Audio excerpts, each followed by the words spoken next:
பிரார்த்தனைகளை இந்த லாங்குவேஜில் நம்ம செய்யும்போது தான் அந்த பிரார்த்தனை 100% சாயப்பாவினால் கேட்கப்படுகிறது.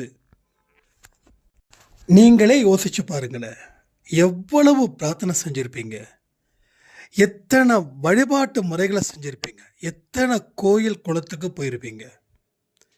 பட் ஏதாவது நடந்ததா? அப்படியே நடந்தாலும் உங்கள் வாழ்க்கையில் அது சந்தோஷத்தை முழுக்க முழுக்க கொடுத்துதா? அப்போ உங்கள் பிரார்த்தனைகளில் இருக்கக்கூடிய குறைகள் என்ன? அதை நாம் எப்படி சரி பண்ணலாம்? அதை சரி பண்ணுவதன் மூலம் நம்ம வாழ்க்கையில் எந்த ஒரு இடத்துக்கு நம்மளால் போக முடியும்? நம்ம வாழ்க்கையில் நடப்பவை அத்தனையும் எப்படி சக்ஸஸ்ஃபுல்லாக அமைச்சிக்கிறது அப்படின்றத பற்றி நம்ம தெரிஞ்சுக்க வேண்டாமா? இந்த மாதிரியான பிரார்த்தனைகளை கடவுள் கேட்டுட்டாருன்னா அவரால் அங்கே இருக்கவே முடியாது. ஓடோடி வருவார், வந்து உங்கள் முன் அமர்ந்து உங்களுடைய பிரார்த்தனைகள் என்ன அப்படின்றத ஆர்வத்துடன் கேட்டு உடனுக்கு உடன் அதை தீர்த்து வைப்பார். இந்த வகையில் உங்கள் பிரார்த்தனைகளை இனி உங்கள் ஆயுள் முழுவதும் செய்யுங்க. இந்த ஜென்மத்திலேயே நீங்கள் சொர்க்கத்தை பார்க்காமல் இந்த உலகத்தை விட்டு போகவே முடியாது. ஸோ நம்பிக்கையோட பிரார்த்தனை செய்யணுன்றதுக்காக இந்த பதிவை சொல்லலை. அதை தாண்டின ஒரு விஷயம், ஒரு முக்கியமான ஒரு பிரார்த்தனை முறை ஒன்று இருக்கிறது. அதை நீங்கள் தெரிந்து வைத்து கொண்டால் மட்டும்தான் அந்த பிரார்த்தனையை உங்களால் தெளிவாக செய்ய முடியும். நீங்கள் ஒரு குடிசை வீட்டில் இருந்தாலும் ஒரு மாளிகைக்கு போகிற அளவில் இருக்குது இந்த பிரார்த்தனை முறை. உங்கள் உடம்புல நோய் முற்றி இருந்தாலும் இந்த பிரார்த்தனையின் முறையின்படி அந்த பிரார்த்தனை செய்யும்போது அந்த ஆரோக்கியத்தை உங்கள் கண்களாலேயே பார்க்க முடியும். இந்த பதிவு உங்கள் ஆழ் மனசில் கொண்டு வந்து அதன்படி செயல்பட ஆரம்பிச்சிட்டா அடுத்த வரும் மாதத்தில் உங்களை விட சந்தோஷமான மனிதர்கள் இந்த உலகத்திலேயே இல்லைன்னு நீங்கள் பெருமைப்படும் அளவிற்கு சாயப்பா உங்கள் வாழ்க்கையை மாற்றுவார்.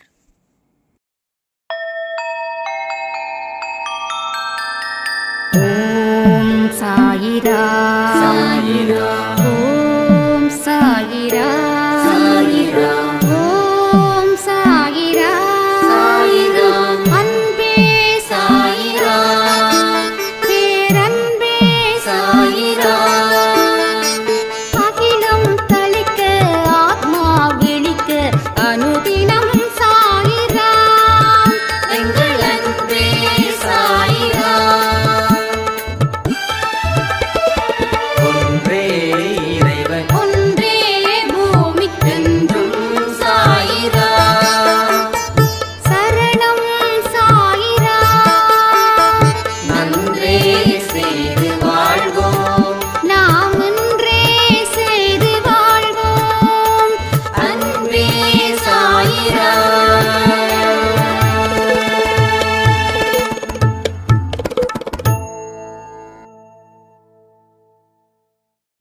சாயிரா. என் உயிரின் உயிரானவர்களே, என்னுடைய பிரார்த்தனைகள் பலிக்கல, என்னுடைய வேண்டுதலையும் கடவுள் கேட்கல அப்படின்ற வார்த்தைகளை வச்சும் பலர் வாழ்ந்துட்டு இருக்காங்க. என்னுடைய வேண்டுதலும் என்னுடைய பிரார்த்தனையும் கேட்கப்பட்டது, நான் ரொம்ப சந்தோஷமா இருக்கிறேன் அப்படின்னு சிலரும் இருக்கத்தான் செய்கிறாங்க. ஸோ பிரார்த்தனை மிக மிக முக்கியமா. நான் என்னதான் கடவுள்கிட்ட பிரார்த்தனைகள் வைத்தாலும் வேண்டுதல்கள் வைத்தாலும்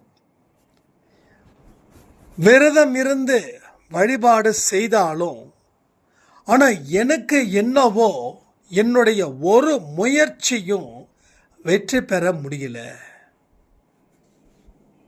10 வருஷமா இருக்கக்கூடிய பிரச்சனைகள் இன்னும் தீவிரமாக தான் இருக்குது. அப்போ கடவுள் என்னுடைய பிரார்த்தனைகளுக்கு ஏன் செவி சாய்க்கல அப்படின்னு கேட்குறவங்க ஜாஸ்தி. எல்லா நாட்டுக்கும் எல்லா மாநிலத்துக்கும் ஒரு மொழி இருக்கு. தமிழ்நாடுல தமிழை பேசுகிறோம், மும்பையில் ஹிந்தி பேசுகிறோம்.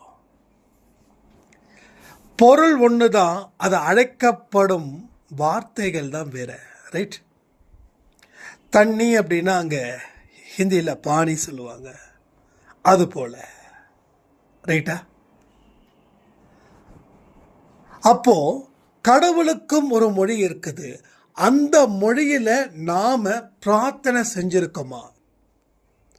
அந்த மொழியில நாம பிரார்த்தனை செய்தா உங்க வாழ்க்கையில இருக்கக்கூடிய பிரச்சனைகள் 100க்கு 100 தீரும்.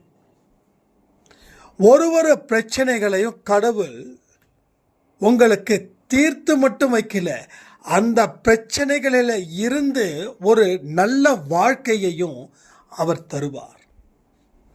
நாம் அந்த லாங்குவேஜில் நம்ம பிரார்த்தனை செஞ்சுருக்கோமா, அந்த மொழியில் அப்படின்னு கேட்டால்,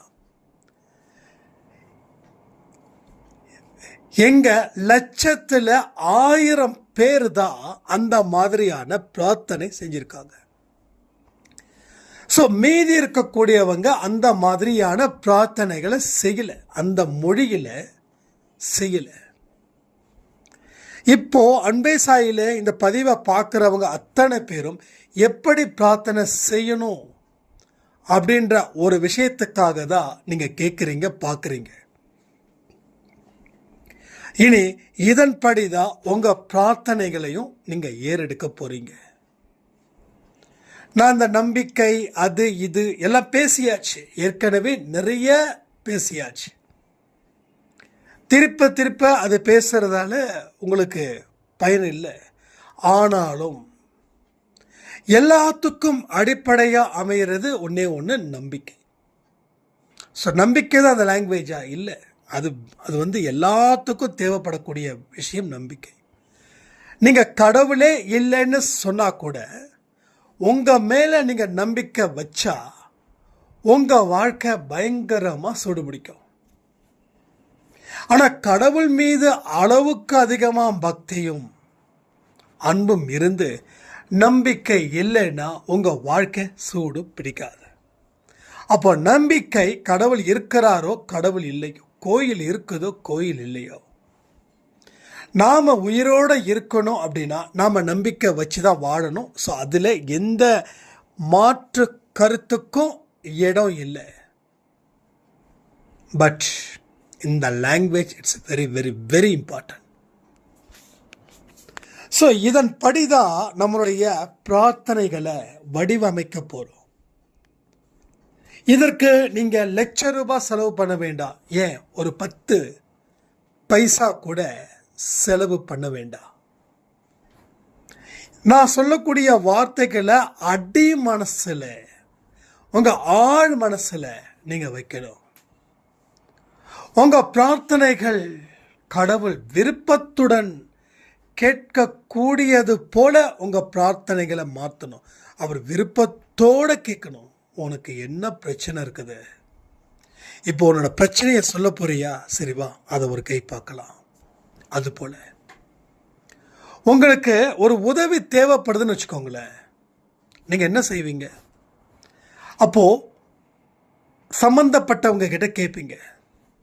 ஆனால் சம்மந்தப்பட்டவங்களே நீங்கள் கேட்கறதுக்கு முன்னாடியே நீங்கள் கேட்கக்கூடிய உதவிகளை செஞ்சால் நீங்கள் ஹாப்பி ஆவீங்களா, ஹாப்பி ஆக மாட்டீங்களா?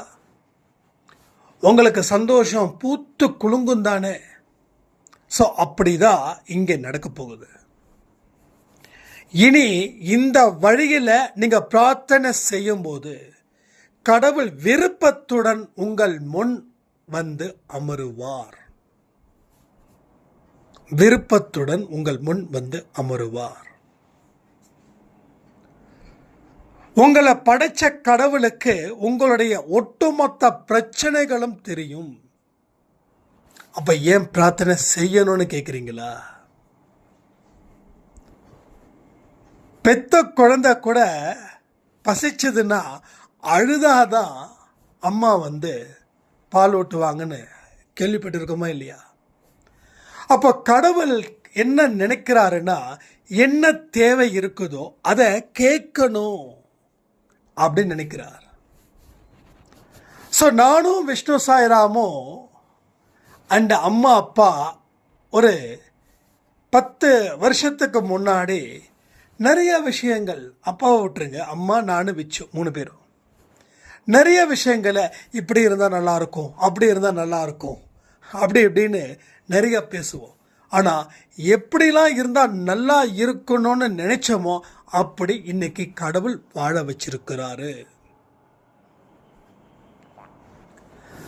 அப்போ கடவுள்கிட்ட நாம நோக்கத்தை நாம சும்மா விளையாட்டா சொன்னா கூட அவர் கூர்ந்து கவனித்து அவர் செயல்படுகிறார். கரெக்டா இல்லையா? நான் ஒரு பூஜை ரூமில் நான் கேட்கல, ஆனால் நான் பொதுவாக பேசின ஒரு விஷயம் நடந்தால் நல்லா இருக்கும். எல்லாருக்கும் ஒரு கனவு இருக்கும் இல்லையா? அந்த கனவை நாம் ஜாலியாக பேசுவோம். அப்படி இருந்தால் நல்லாயிருக்கும், இப்படி இருந்தால் நல்லாயிருக்கும்.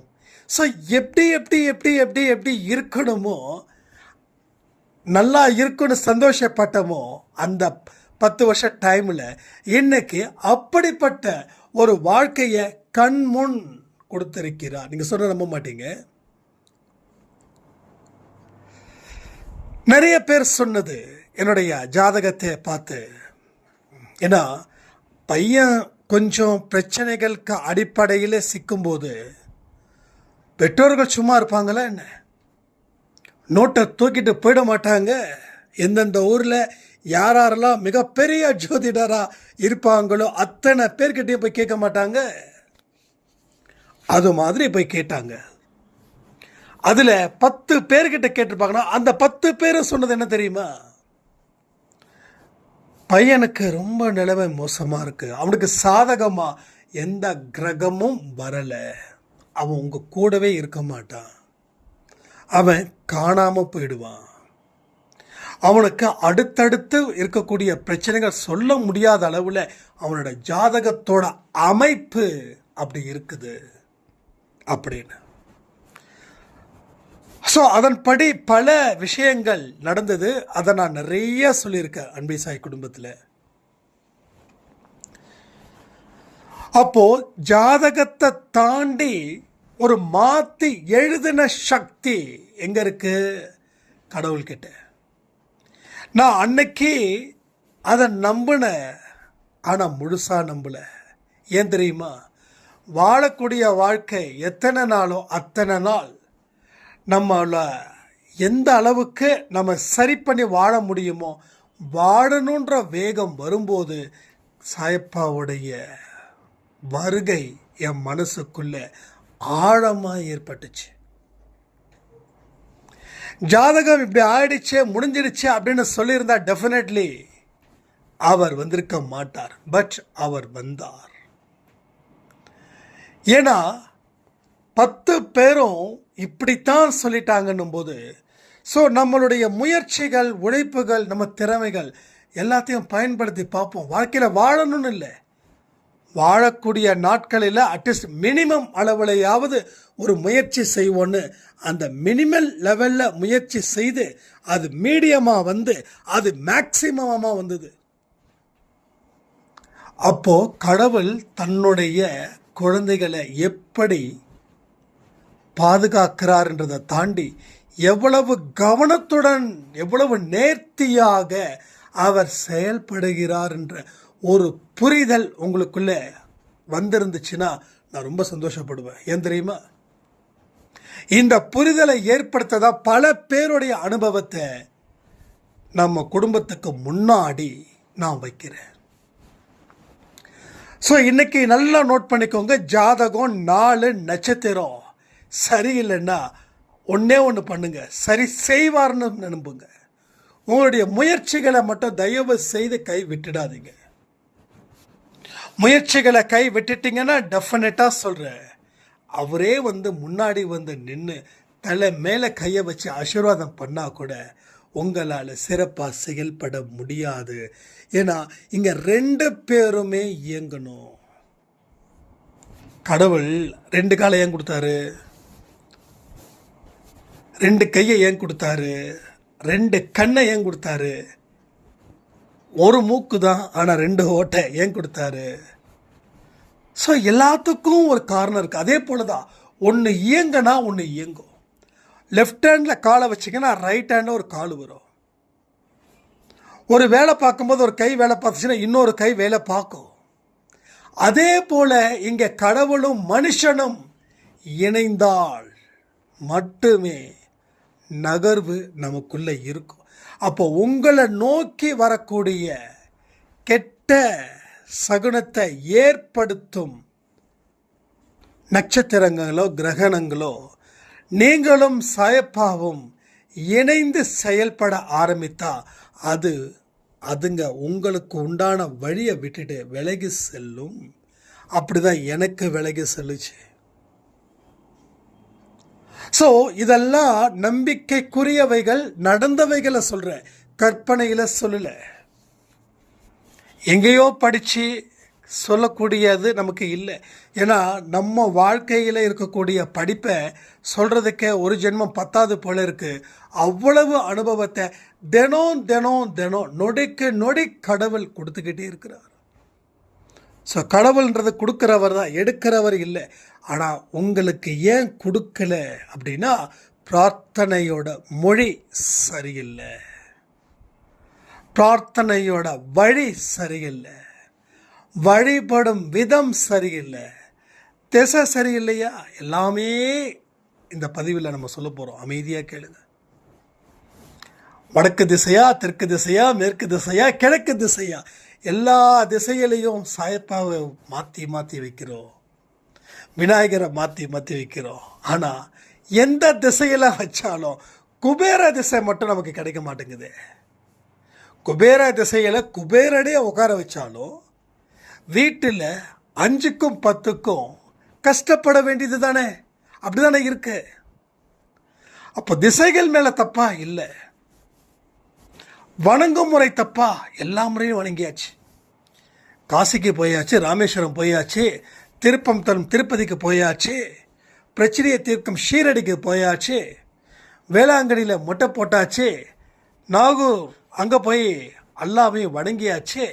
இனி புதுசாக எங்கேயாவது இருந்துச்சுன்னா அங்கே போக ரெடி. ஆனால் என் பிரச்சனை தீரல.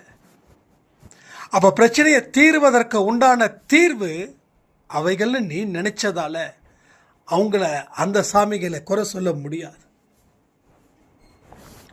உன்னோட வாழ்க்கையில் உனக்கு நம்பிக்கை ஏற்படாத வரைக்கும்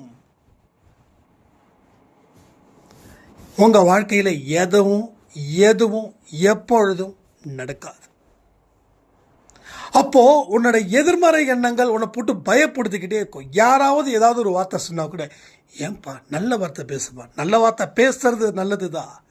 இப்போ ஒருத்தர் ஏதாவது ஒரு விஷயத்தை பேசிட்டான் அப்படின்னா, இவன் வேற இப்படி பேசிட்டானே, ஒருவேளை நடந்துடுச்சுன்னா, இதெல்லாம் ஏன் தெரியுமா? உங்கள் மேலே நம்பிக்கை இல்லாமல் இருக்கிறதால மற்றவர்களுடைய சொல்லுக்கு நீங்கள் பயப்படுகிறீர்கள். பூனை குறுக்கால போச்சுன்னா தண்ணி குடிச்சிட்டு போகிறோம். பூனைக்கும் உங்கள் காரியத்துக்கு என்ன சம்பந்தம்? பூனைக்கு தெரியுதா நீங்கள் ஒரு நல்ல டீலை முடிக்க போகிறீங்கன்னு? அந்த டீலை முடிக்கக்கூடாதுன்னு பூனை ஓடிச்சா?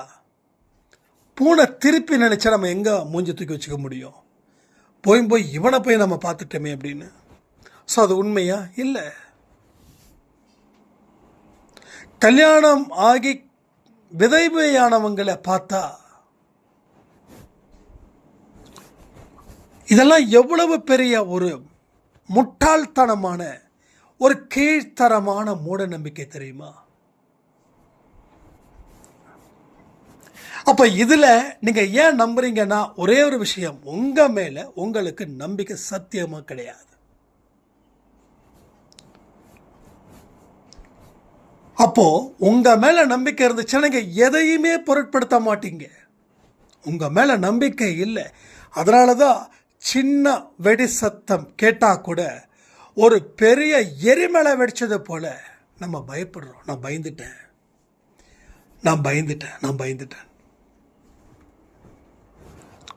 அப்போ நம்ம லைஃப்பில் நம்மளுடைய முதல் பாடம் என்னன்னா, வர பிரார்த்தனையோட மொழி சொல்கிறேன்.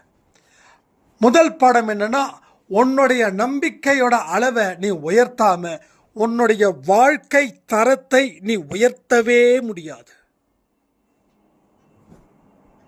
உன்னோட நம்பிக்கை இல்லைன்னா நீ வாழ்ந்து என்ன பயன்? அப்ப என்னைக்கு உனக்கு நம்பிக்கை வரும்? நீ வாழ்க்கையில ஜெயிக்கணும். நீ ஜெயிக்கணும்னா என்ன செய்யணும்? முயற்சியும் உழைப்பையும் கொடுக்கணும். அதை தாண்டி கடவுள்கிட்ட செய்யக்கூடிய பிரார்த்தனையும் மிக மிக மிக முக்கியமாக இருக்கு. அதுக்கு தானே வர இங்கே பாயிண்ட்டுக்கு. ஸோ பிரார்த்தனை நமக்கு மிக மிக முக்கியமான ஒரு விஷயமா இருக்கு. அப்போ அந்த பிரார்த்தனையை சரியாக செய்யாமல் முயற்சி செய்யும்போது அந்த முயற்சி பலன் அளிக்கலை. தொடர்ந்து பிரார்த்தனை, தொடர்ந்து முயற்சி, தொடர்ந்து உழைப்பு, ஆனால் ஒரு படி கூட இம்ப்ரூவ்மெண்ட் இல்லைப்பா. ஒரு படி கூட இம்ப்ரூவ்மெண்ட் இல்லை. அப்போ உன்னுடைய விஷயங்கள் நீ சரியா கவனிக்கல, இல்லை கணிக்கல. அப்போ எங்கேயோ ஒரு பிரச்சனை இருக்குது. எஸ், எங்க பிரச்சனை? பிரார்த்தனையை நாம் எப்படி செஞ்சோம், என்ன செஞ்சோம்? நீங்கள் உங்ககிட்ட கேட்குற இந்த பதிவுக்கு கேட்கறதுக்கு முன்னாடி சாயப்பா கிட்ட பிரார்த்தனை செஞ்சுருப்பீங்களே, முதல் 1-2 வார்த்தைகள் எப்படி பேசுறீங்கன்னு சொல்லுங்க. அது ரொம்ப முக்கியம். சில பேர் சொல்லுவாங்க, கண்ணீர் விட்டு அழுதுடு கடவுள் முன்னாடி. கண்ணீர் விட்டு அழுவது தப்பே இல்லை. ஆனால் என்னுடைய பிரச்சனையை தீர்க்கணும்னா நான் தினமும் கண்ணீர் விட்டு அழுவணும்னு நினைக்கிறது தான் இந்த மூட நம்பிக்கையோடைய முதல் படி. ஒரு தடவை அழுதுடு, தப்பே இல்லை. உன்னோட ஸ்ட்ரெஸ்ஸை எல்லாத்தையும் கொட்டிட்டு நோ ப்ராப்ளம்.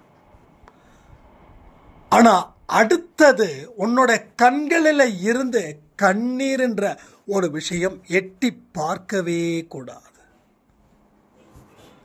இன்னைக்கு காலையில் கூட சொன்ன, மட்டமாக யாரையும் நினைக்கக்கூடாதுன்னு.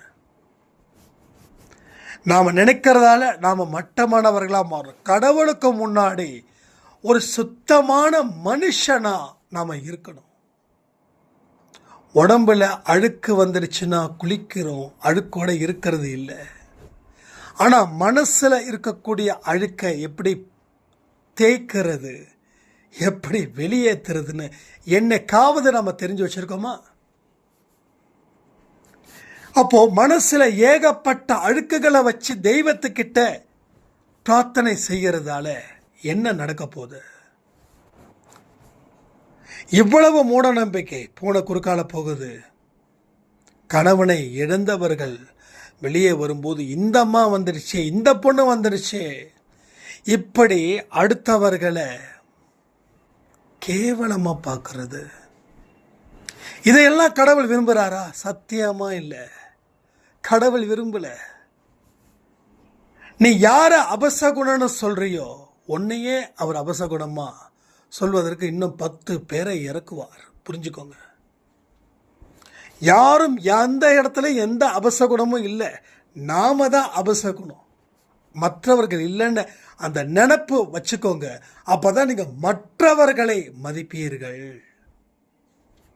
இதெல்லாம் அழுக்க இருக்கிறத தேய்ச்சி எடுக்கணும்.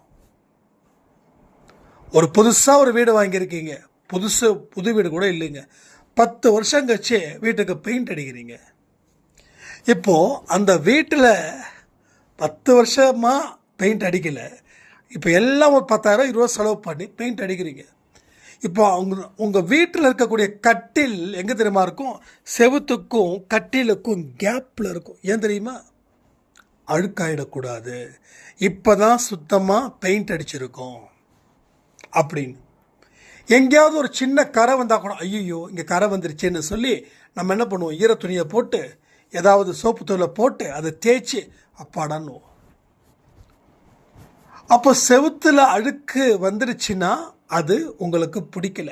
அதே போல் உங்கள் மனசில் லட்சம் கோடி அழுக்குகள் வச்சிருக்கிற உங்களை கடவுளுக்கு பிடிக்கல. ஒத்துக்கிறீங்களா இல்லையா? நீங்கள் என்ன வழியில் போகிறீங்களோ அதே வழியில் அவரும் போகிறார். நீங்கள் எந்த வழி எடுக்கிறீங்க? எஸ், நானும் அதே வழி தான் எடுக்கிறேன். உங்களை நீங்கள் செஞ்ச தப்புக்கு மற்றவங்க மன்னிக்கணும்னு நினைக்கிறீங்க. ஆனால் வேற ஒருத்தவங்க செஞ்ச தப்புக்கு உங்களுக்கு எதாவது தப்பு பண்ணிட்டாங்கன்னா நீங்கள் மன்னிக்க தயாராக இல்லை. கடவுள் பார்க்குறாரு, உனக்கு மட்டும் மற்றவங்க எல்லாம் செய்யணும், ஆனால் நீயும் மற்றவர்களுக்கு எதையுமே செய்ய மாட்டியா? இது என்ன லாஜிக்கு? ஸோ இந்த லாஜிக்கில் நீ இருந்தால் உன் லைஃப் எப்படி ஒரு பரிபூரண சுதந்திரத்தன்மையோடு இருக்கும் அப்படின்னு கேட்குறார். இதுக்கு ஏதாவது பதில் வச்சுருக்கீங்களா? சரி, நான் ஓப்பனாக கேட்குறேன். எதெல்லாம் நீங்கள் மூட நம்பிக்கையை பார்க்குறீங்கன்னு சொல்லுங்கள். ஜாதகம் சரியில்லைன்னு நினைக்கிறீங்களா? இல்லை கூட இருக்கிறவங்களுக்கு அப்படி இருக்கிறதால என் லைஃப் ரொம்ப மோசமாக போகுது நம்புறீங்களா? இல்லை பூனை குறுக்க போச்சா? இல்லை வேறு யாராவது குறுக்க வந்தாங்களா? எதெல்லாம் உங்களுடைய பிரச்சனைகளை சொல்லுங்கள். அடுத்த பதிவில் அதற்குரிய பதில்களை நிச்சயமாக நாம் பார்க்கலாம். சரியா? இதுதான் பார்ட் 1ல் சொல்லக்கூடிய வார்த்தைகள். நம்பிக்கை வைக்கணும், அது உங்கள் மேலே வைக்கணும். இப்போ பிரார்த்தனை எப்படி செய்யணும்? நல்ல வலிமையான பிரார்த்தனைங்க அது. நம்ம எடுத்த உடனே என்ன பண்ணுவோம்? என் குடும்பம் நல்லா இருக்கணும், ஆரோக்கியமாக இருக்கணும், கடன் பிரச்சனை தீரணும், ஆரோக்கியமாக இருக்கணும், நோய் தீரணும், நினைச்சதெல்லாம் நடக்கணும். இதுதான் ஒட்டுமொத்த பிரார்த்தனை ஒவ்வொரு மனுஷனுக்குமா இருக்குது. நான் சொன்னேனே, லட்சத்தில் 100 பேரை தாண்டி மிச்சம் இருக்கிறவங்க இந்த மாதிரியான பிரார்த்தனைகளை செய்கிறாங்க. ஸோ அப்போ அந்த 1,00,000 பேரில் அந்த 100 பேர் ஜெயிக்கிறாங்க, அந்த 100 தாண்டி இருக்கிறவங்க தோக்குறாங்க. அந்த லிஸ்ட்டில் நம்ம இருக்கோம். இன்றைக்கி அந்த 1,00,000 பேரில் அந்த 100ல் நாமளும் ஒன்றா மாறக்கூடிய நாள் தான் இந்த நாள். அப்போ முதல்ல எவ்வளவு பெரிய கஷ்டத்தில் இருந்தாலும், எவ்வளவு பெரிய ஒரு வறுமையில் இருந்தாலும், எவ்வளவு பெரிய ஒரு நோயில் இருந்தாலும், இன்னும் எவ்வளவு பெரிய ஒரு பிரச்சனைகளை இருந்தாலும் கடவுள்கிட்ட போகும்போது முகத்தை நல்லா தொடச்சி தண்ணியால் கொஞ்சம் ரெஃப்ரெஷ் ஆகி சிரிச்ச முகத்தோட ஒரு நம்பிக்கையோட கடவுள் முன் போயிட்டு, கடவுளே சாயப்பாவே, இப்படிப்பட்ட ஒரு வாழ்க்கையை எனக்கு கொடுத்ததுக்கு நன்றி. என் வாழ்க்கையில் எல்லா மனுஷங்களையும் கொடுத்துருக்கீங்க, எல்லாத்துக்கும் நன்றி. நல்ல அம்மாவை, நல்ல அப்பாவை, நல்ல புருஷனை, நல்ல மனைவியை, நல்ல குழந்தைகளை, நல்ல மாமனார், நல்ல மாமியாரை, நல்ல உறவுகளை, நல்ல நண்பர்களை, நல்ல நாட்டை கொடுத்ததற்காக நன்றி நன்றி நன்றி. இதில் ஒரு 3 நிமிஷம் நன்றிகளை மட்டுமே சொல்லுங்கள். கொடுத்த உணவுக்காக நன்றி, கொடுத்த உடைக்காக நன்றி, கொடுத்த தங்க இடம் கொடுத்ததற்காக நன்றி, நல்ல வேலையும் நல்ல வருமானத்தையும் கொடுத்ததற்காக நன்றி. நீங்கள் கேட்கலாம், நல்ல வேலை இல்லை செய்கிறாமன்னு. இதுக்கு தான் நான் சொல்கிறேன், குறைகளை சொல்லிக்கிட்டே இருந்தால் மேலும் மேலும் குறையாகிறது நல்லதா? இல்லை குறைகளை நிறைகளை ஆக்கணுன்னா, குறைகள் இருந்தாலும் அதை நிறைகளாக மாற்றுவார் சாயப்பா. அதனால் இந்த குறையாவது நீ கொடுத்தியே, இதை விட இன்னும் மோசமான மனிதர்கள் வாழ்ந்துக்கிட்டு தானே இருக்காங்க. அவங்கள கம்பேர் பண்ணும்போது நான் எவ்வளவோ நல்ல மனுஷன் தானே, எனக்கு எவ்வளவோ நல்லதை நீ செஞ்சுருக்க தானே, அந்த மாதிரி நினச்சிக்கோங்க. அதாவது மனப்பூர்வமாக, இது மனப்பூர்வமாக அவருக்கு நன்றிகளை நாம் சொல்லணும். அதுதான் முதல் படி. 2வது, பிறருக்காக பிரார்த்தனை செய்கிறது, அதாவது உங்கள் உறவு, உங்கள் நண்பர்கள், இந்த நாட்டுக்காக, நாட்டில் இருக்கக்கூடிய மக்களுக்காக, எத்தனையோ பேர் ஆக்சிடெண்ட்டில் உயிருக்கு போராடிட்டு இருப்பாங்க இல்லையா, அவங்களுக்காக, எத்தனையோ பேர் உயிரை இழந்து குடும்பத்தில் துடிச்சிட்டு இருப்பாங்க இல்லையா, அவங்களுக்காக. நீங்கள் உடனே கேட்கலாம், இதெல்லாம் செஞ்சால் நடந்துருமா? எஸ், செஞ்சால் நடக்கும். ஏன்னா நீங்கள் உங்கள் மனசை பொறுத்து உங்கள் பிரார்த்தனைகள் பலம் பெறுதுன்னு வச்சுக்கோங்க. அதான் உண்மை. கண்ணுக்கு தெரிஞ்சதை மட்டும் நம்புறவன் முட்டாள். கண்ணுக்கு தெரியாத பல விஷயமும் நம்ம வாழ்க்கையில் நடக்குது நான் நம்புறேன்றவன் புத்திசாலி தான் நான் சொல்லுவேன். ஆன்மீகத்தில் ப்ராக்டிக்கல் லைஃபுக்கு ஆப்போசிஷன் தான் ஆன்மீகம். ப்ராக்டிக்கல் லைஃபுக்கு ஆப்போசிஷன். நம்ம கண்ணுக்கு தெரியாமல் எத்தனையோ விஷயங்கள் உங்கள் வாழ்க்கையில் நடக்குது தெரியுமா? எத்தனையோ விஷயங்கள். அதை நீங்கள் உணரும் போது தான் அது உங்களுக்கு தெரியும். உணராதப்போ எதுவுமே தெரிய வாய்ப்பே இல்லை. அப்போ இந்த நன்றிகள் மூலமாக, மற்றவர்களுக்கு செய்யக்கூடிய பிரார்த்தனைகள் மூலமாக உங்கள் வாழ்க்கையில் கடவுள் உங்களுக்கு என்ன தேவைன்றதை காது கொடுத்து ஆர்வத்தோட கேட்க தயாராக இருக்கிறார். ஆர்வத்தோட, அதான் சொல்ல, ஆர்வத்தோட. ஸோ இதன் மூலமாக உங்கள் பிரச்சனைகள் தீரும். அப்போ என்னுடைய பிரச்சனைகளை சொல்லவே வேண்டாமா சாய்ராம் அப்படின்னு கேட்டிங்கன்னா, முதல் பகுதி நன்றியும், இரண்டாவது பகுதி பிறருக்காகவும், மூன்றாவது பகுதி உங்களுக்காகவும் செய்யணும். சரி, நீங்கள் ஒரு நோயில் இருக்கீங்கன்னு வச்சுக்கோங்க, நோயோட தாக்கம் அதிகரிக்குதுன்னு வச்சுக்கோங்க. கடவுளே, இந்த நோய் எனக்கு வந்திருக்கு, இதை போகுன்னு சொல்லக்கூடாது. இந்த நோய் என்ன இந்த நேரம், இந்த நிமிடம், இந்த நொடி குணப்படுத்தி கொண்டு இருப்பதற்காக நன்றி.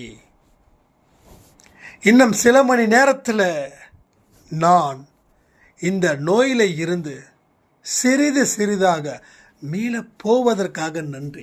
எப்பயும் நான் சொல்கிறேன், நான் நன்றியை தான் சொல்லிட்டு இருக்கிறேன். நான் எனக்கு கடன் இருக்குதுன்னு சொல்கிறது முக்கியமா, இல்லை கடனை தீர்ப்பதற்காக நன்றின்னு சொல்கிறது முக்கியமா? நீங்களே சொல்லுங்கள். ஸோ இந்த மாதிரியான வார்த்தைகள் மூலமாகத்தான் உங்கள் பிரார்த்தனையை கடவுளுடைய காதில் கொண்டு போய் சேர்க்க முடியும். அந்த லாங்குவேஜ்னு சொன்னனே, அதுதான் நன்றி அப்படின்ற ஒரு லாங்குவேஜ். அதே போல் பிற மனிதர்களுக்கும் நன்றிகளை சொல்ல பழகுங்க. ஒரு கடைக்கு போகிறீங்க, வாங்கிட்டு பில் கொடுக்குறீங்க, கொடுத்து முடிச்சதுக்கப்புறம் நன்றி சொல்லுங்கள். ஒரு தெரு வியாபாரி கிட்ட ஒரு டீல் பேசுகிறீங்க, பொருள் வாங்குறீங்க, அவங்களுக்கும் நன்றி சொல்லுங்கள். ரொம்ப க்ளோஸ் உங்கள் ஹஸ்பண்ட் ஒய்ஃப், அது தேவை கிடையாதுங்க, தேவைப்பட்டா சொல்லுங்கள். மற்றபடி எல்லா மனுஷங்க கிட்டையும் நன்றிகளை சொல்லுங்கள். அதாவது குப்பை எடுத்துக்க வராங்க இல்லையா ஒவ்வொரு வீட்லேயும், அவங்க கிட்டேயும் ரொம்ப நன்றிமான்னு ஒரு வார்த்தை சொல்லுங்கள். ஏன்னா அவங்க இல்லைன்னா நம்ம வீடு நாரி போயிடும், இல்லைன்னா நாம் வெளியில் குப்பையை கொண்டு போய் கொட்டுற மாதிரி ஆகிடும். பணம் கொடுக்குறீங்க, இட்லி கொடுக்குறீங்க, தோசை கொடுக்குறீங்க, சந்தோஷம். பட் அதை தாண்டின உணவு இந்த நன்றின்ற உணர்வு. சிரிச்ச முகத்தோட, நம்பிக்கையோட சொல்லுங்க, நன்றிமான்னு சொல்லுங்க. நிறைய மனிதர்களை பார்த்து முதல்ல சிரிங்க. முதல்ல ரொம்ப ரஃப் அண்ட் டஃபாக இருக்காதீங்க. ஒன்றும் இல்லை, இப்போது இன்றைக்கி காலையில் ஒரு விஷயம் நடந்தது. நான் ஆவரேஜாக ஒரு 60-70 போகிறேன். திடீர்னு ஆப்போசிட்டில் ஒருத்தர் வேகமாக வந்தார், விட்டா இடிச்சிருந்துருப்பார். நான் கொஞ்சம் சடன் திரும்பின உடனே நான் சிரித்த உடனே அவர் சிரிச்சிட்டார், அவ்வளோதான். இப்போ அந்த இடத்துல நான் திட்டிருந்துருக்கலாம், அவர் சாரி சொல்லியிருக்கலாம். ஆனால் அதை விட அந்த சிரிப்பு அது மிகப்பெரிய ஒரு சக்தியானது, ஒரு பவர்ஃபுல் லாங்குவேஜ் அதுவும் கூட. அப்போது வந்தார், இடித்தார். அவர் என்ன கவலையோடு வந்தாரோ, எதை நினச்சி வந்தாரோ, அவர் இடிக்கணும் அப்படின்ற பர்பஸில் அவர் வரலை. அப்போது அவரை பார்த்து ஜஸ்ட் ஒரு ஸ்மைல் சொன்ன உடனே, ஸ்மைல் பண்ண உடனே, சாரி சார் அப்படின்னு. So okay sir, no problem, அவ்வளோதான். அந்த இடத்துல ஒரு மனித நேயம்னா என்னன்னு சரியா நிறைய பேருக்கு தெரியல. ஒரு மனுஷனுக்கு உதவி பண்ணுறது தான் மனித நேயம்னு சொல்கிறாங்க. எஸ், உண்மை. ஆனால் அதை தாண்டின ஒரு சின்ன ஒரு சிரிப்பு, ஒரு நன்றி, ஒரு சாரி. நம்ம மேலே தப்பு இல்லை, நான் ஏன் சாரி சொல்லணும்? இந்த பாருங்க, அப்படி பண்ணக்கூடாது. நம்ம மேலே தப்பு இருந்தால், அவங்க மேலே தப்பு இருந்தாலும் சாரி சார் சொல்லுவேன். ஐயோ, நான் தாங்க பண்ணேன், பரவாயில்ல சார், நீங்கள் பண்ணேன்னு நான் பண்ணேன்னா. இந்த மாதிரி விஷயத்தை உங்களால் தொடர்ந்து செய்ய முடியும் என்றால் கடவுள் வரமாட்டாரா? சொல்லுங்க. நம்ம கடவுள் இருக்கிறாருன்றத ஆதாரபூர்வமாக நம்பக்கூடியவங்க தான் அன்பே சாய் குடும்பத்தில் இருக்கிறவங்க. அப்போது இப்படிப்பட்ட இடத்துல கடவுள் வரமாட்டாரா? எவ்வளவு பெரிய ஒரு நல்ல மனுஷன், அவனுடைய பிரச்சனைகளை நான் தீர்க்க கூடாதான்னு கடவுளுக்கே கில்ட்டியை நம்ம ஏற்படுத்த முடியுமா, முடியாதா? ஸோ அவ்வளோதான். ஸோ இதை தொடர்ந்து செய்யுங்க, வாழ்க்கையை நல்லா இருக்கும்னு சொல்லி இந்த பதிவை நான் முடிக்கிறேன். ஜெய் சாய்ராம்.